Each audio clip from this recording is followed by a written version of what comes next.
Anda kembali menyaksikan Berita Semarang bersama saya Rusdi Maulana. Kami akan hadirkan kembali 3 berita utama hari ini. Banjir bandang menerjang 5 kecamatan di Kabupaten Pati. Puluhan rumah rusak dan sejumlah warga terpaksa mengungsi. Seperti partner in crime, sepasang kekasih di kota Semarang merampok dan melukai sopir ojek online. Polemik Wadas menemui solusi, pihak kontra kini membolehkan tanah mereka diukur untuk dijadikan penambangan batu andesit.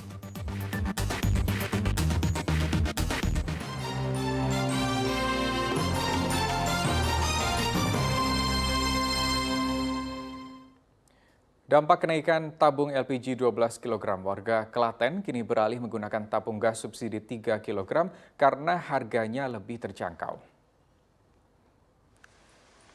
Reporter kami Krisna Agung melaporkan permintaan tabung LPG 3 kg meningkat di Desa Balangwetan, Klaten pada Kamis pagi. Warga terpaksa beralih ke tabung gas subsidi karena harga tabung gas 5,5 kg dan 12 kg terlalu tinggi di tengah melambungnya harga sembako lainnya. Pihak pangkalan mengaku jika biasanya pesanan tabung LPG 3 kg hanya 30 tabung per harinya, kini meningkat menjadi 40 tabung per harinya. Padahal kuota dibatasi hanya 25 tabung tiap pangkalan. Sementara harga tabung LPG 3 kg masih stabil, yakni Rp15.500 per tabung. Pelanggan migrasi yang 12, yang 5,5 kilo kan sangat mahal. Jadi banyak yang cari yang 3 kilo karena 3 kilo itu harganya ya karena subsidi ya masih relatif murah. Di tengah naiknya harga gas LPG non-subsidi, harga bawang merah dan daging ayam potong masih tergolong mahal. Masyarakat kian tercekik sehingga daya beli menurun.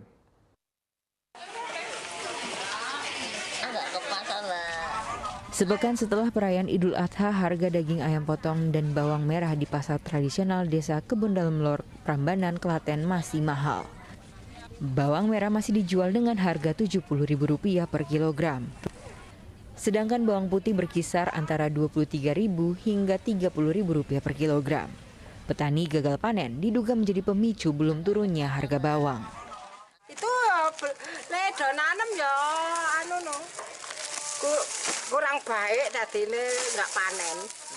Harga daging ayam potong pun tak kunjung turun, masih Rp40.000 per kilogram. Kenaikan disebabkan mahal dan langkanya pakan ternak. Kondisi ini menurut pedagang membuat daya beli konsumen menurun drastis. Kalau yang pakannya itu mahal, terus ayamnya juga carinya susah. Carinya jauh-jauh mas, ambilnya jauh. Terus untuk ibu sehari-hari kolakan dagangannya berkurang atau? Wah ini berkurang mas, ayam mahal berkurang. Agar tak merugi, pedagang mengurangi barang yang dijual ke pasar. Dari biasanya 70 ekor ayam, kini membawa 50 ekor ayam untuk dijual perharinya. Krisna Agung melaporkan dari Kabupaten Klaten. Sementara minyak goreng curah dalam bentuk kemasan minyak kita yang dijanjikan Menteri Perdagangan Zulkifli Hasan tak kunjung masuk di pasar tradisional di kota Semarang.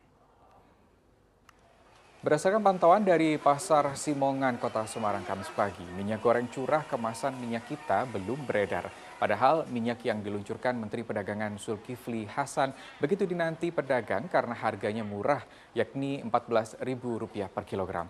Para pedagang mengaku masih menjual minyak kemasan dan minyak curah biasa.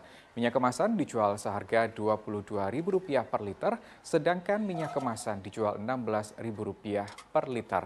Pedagang mendesak pemerintah segera mendistribusikan minyak kita karena dianggap lebih bisa dijangkau masyarakat di tengah naiknya hampir semua kebutuhan pokok. Ya, kita beralih ke informasi lain. Untuk mencegah penularan wabah penyakit mulut dan kuku di rumah pemotongan hewan, pemerintah Kota Salatiga memperketat pemeriksaan. Hewan yang masuk RPH harus memiliki surat keterangan kesehatan hewan.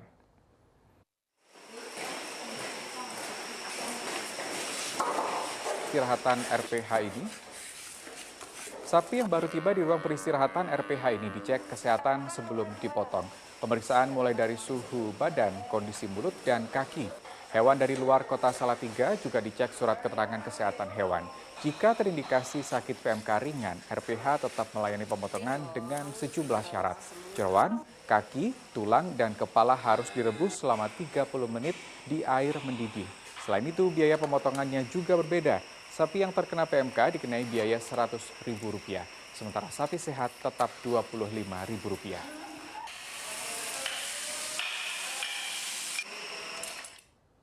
Polemik penambangan batu andesit di Desa Wadas, Kabupaten Purworejo mulai mereda. Kini sejumlah warga yang dulunya kontra penambangan kini mengizinkan BPN untuk mengukur lahan mereka.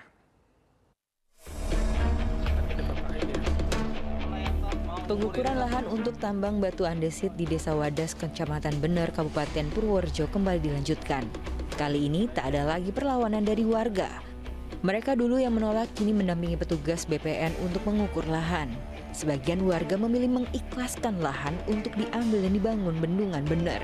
Uang ganti kerugiannya akan dipakai untuk pembelian lahan dan kebutuhan lainnya. Tanah dibutuhkan lagi, tetap ya kalah, mau di mana lagi tuh. Tapi ikhlas Mas? Ya ikhlas. Sekarang sudah ikhlas? Ikhlas. Tapi dengan ganti untuk yang sekarang ini? Dapat gantinya kan tetap ikhlas. Lebih banyak lah gantinya. Ya kan ini kan tanah ya buat beli tanah. Buat beli tanah. Buat beli tanah. Ya kalau nggak bisa buat itulah apa itu kasih saudara-saudaranya. Ya. Sejak 12 hingga 15 Juli, BPN menerjunkan 5 tim untuk mengukur 313 bidang tanah milik warga yang sebelumnya menolak penambangan batu andesit. Pihaknya masih membuka ruang komunikasi pada warga yang ingin membebaskan tanahnya. Ada warga yang ingin dibebaskan itu bisa. Sekitar ada mungkin ini sudah dari 300 bisa mendekati 85% lah yang bisa setuju ya. Awalnya BPN telah mengukur tanah seluas 670 bidang untuk penambangan batu andesit yang akan dipakai dalam pembangunan bendungan Bener. 304 bidang telah rampung pada tahap pertama. Namun sisanya mendapat penolakan hingga terjadi kericuan di Desa Wadas pada Februari 2022 lalu. 64 warga Desa Wadas tertangkap. Peristiwa itu mendapat sorotan berbagai pihak. Pembangunan bendungan Bener masuk dalam proyek strategis nasional yang bermanfaat mengaliri lahan 15.000 hektar, menghasilkan listrik, serta menyediakan pasokan air. Bendungan yang dibangun dengan biaya 2,6 triliun rupiah ini menjadi polemik karena pembangunannya menggunakan batuan andesit yang diambil dari Desa Wadas. Sejumlah aktivis lingkungan angkat suara karena penambangan batu andesit berpotensi merusak lingkungan. Wahyu Diono melaporkan dari Kabupaten Purworejo. Ya, bertahun-tahun jembatan penghubung antar kecamatan di Grobogan dibiarkan dalam kondisi memprihatinkan. Banyak yang terpeleset dan terluka karena kondisi jembatan sangat tidak layak.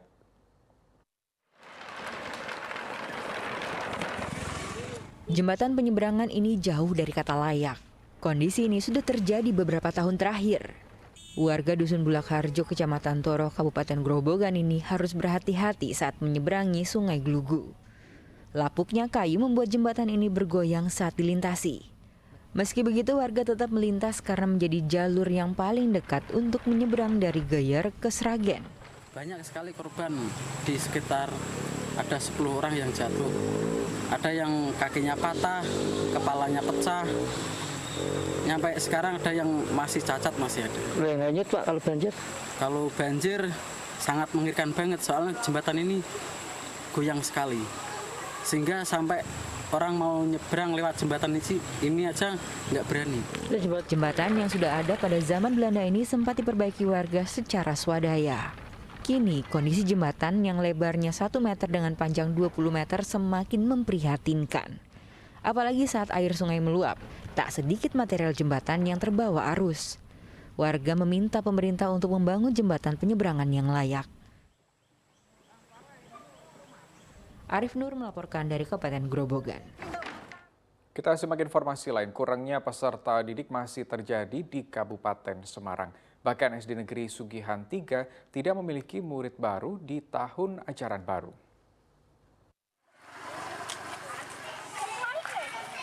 SD Negeri Sugihan 3 di Desa Sugihan, Kecamatan Tengaran, Kabupaten Semarang hanya memiliki 30 murid dari kelas 2 hingga kelas 6.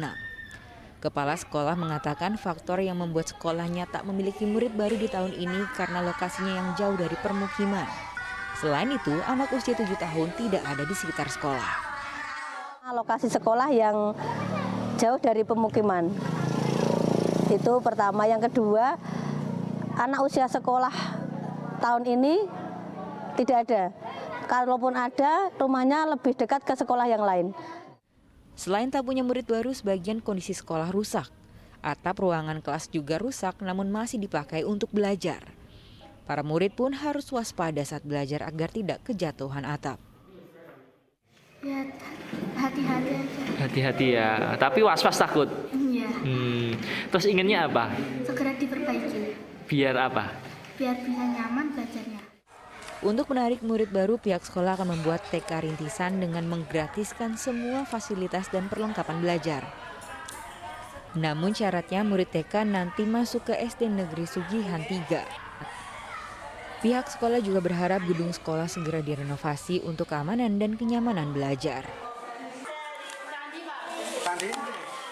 Yulianto melaporkan dari Kabupaten Semarang.